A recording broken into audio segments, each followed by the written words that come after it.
CSBIS అకాడమీలో IAS IPS coaching అనేది ఈ జూన్ 7వ తారీఖు నుంచి మొదలవుతోంది. ఎవరైనా సరే అడ్మిషన్ కోసం ఈ ఫోన్ నెంబర్ని కాంటాక్ట్ చేయొచ్చు. అమెరికా ఇరాన్ మధ్య యుద్ధం మొదలైన తర్వాత ఇరాన్ హార్ముజ్ జలసంధిని మూసేసి ప్రపంచ దేశాలకి ఒక షాక్ని ఇచ్చింది. దాంతో ఇప్పుడు చాలా దేశాలు చమురు ధరలు పెరిగి అల్లాడిపోతున్నాయి అన్నమాట.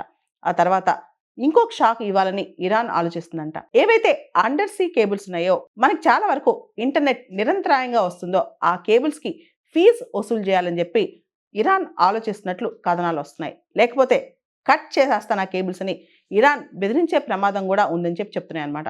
ఏవైతే సబ్సీ కేబుల్స్, సముద్ర గర్భ కేబుల్స్ ఏవైతే ఉన్నాయో వాటికి సంబంధించి హార్ముజ్ జలసంధి, హార్ముజ్ ప్రాంతాన్ని ఉపయోగించుకునేందుకు గూగుల్, మెటా, మైక్రోసాఫ్ట్ ఇలా చాలా అమెరికన్ కంపెనీస్ పై ఫీజు అంటే రుసుము విధించాలని చెప్పి ఇరాన్ భావిస్తోందంట.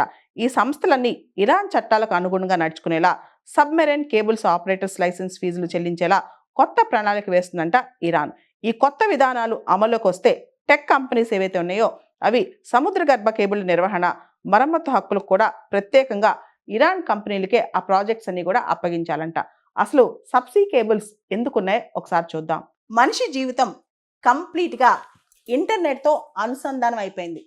అసలు ఇంటర్నెట్ పర్వేడ్ అవని ప్లేస్ మనిషి లైఫ్లో ఏది లేదు. కొంతమంది పేస్ మేకర్స్ కూడా ఇంటర్నెట్ సహాయంతో రన్ అవుతున్నాయి. ఇంకా చెప్పాలంటే ఇంటర్నెట్ ఆఫ్ థింగ్స్, మన జీవితంలో ఇతర మనుషుల పైన మనం ఆధారపడలేం, కానీ ఇంటర్నెట్ మీద మాత్రం కంప్లీట్గా ఆధారపడిపోతున్నాం. ఈ సందర్భంగా ఒక విషయం మనం తెలుసుకోవాలి.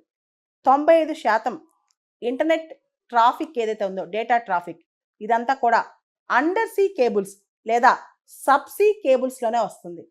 ఇది చాలా మంది తెలియదు. అందరూ అనుకుంటారు కేవలం శాటిలైట్స్ వల్లే మనకి ఇంటర్నెట్ వస్తుందని, కానీ కాదు. మహాసముద్రాల లోతుల్లోంచి, కొన్ని వేల అడుగుల లోతుల్లోంచి, కొన్నిసార్లు మహాసముద్రాల పైనుంచి, ఇలా ఎక్కడ ఏ విధంగా అవసరమైతే ఆ విధంగా పెద్ద పెద్ద అండర్ సీ కేబుల్స్ లేదా సబ్సీ కేబుల్స్ నిర్మాణం చేశారు. దీనిపైన కంప్లీట్గా చాలా స్ట్రాంగ్ స్టీల్ కోటింగ్ ఉంటుంది అనమాట. లోపల ఆప్టికల్ ఫైబర్స్ ఉంటాయి. మనకు తెలుసు ఆప్టికల్ ఫైబర్స్ అనేవి టోటల్ ఇంటర్నల్ రిఫ్లెక్షన్ ఈ థియరీతో యాక్ట్ చేస్తాయి అనమాట.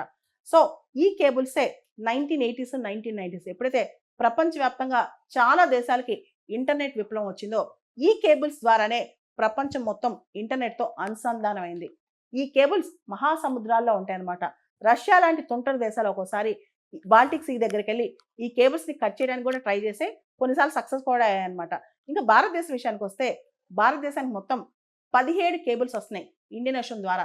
ఈ 17 కేబుల్స్లో 15 కేబుల్స్ కేవలం 6 కిలోమీటర్స్ దూరంలోనే బాంబే దగ్గర ల్యాండ్ అవుతున్నాయి అనమాట.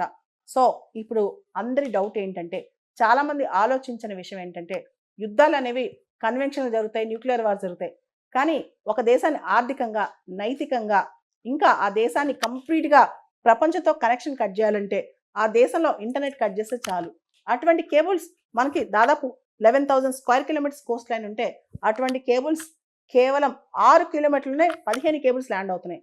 అండ్ ఇండియా లాంటి పెద్ద దేశం, దాదాపు 100 కోట్ల మంది ఇంటర్నెట్ యూజర్స్ ఉన్నారు మన దేశంలో. అదే సింగపూర్లో చాలా చిన్న దేశం, అది సిటీ స్టేట్.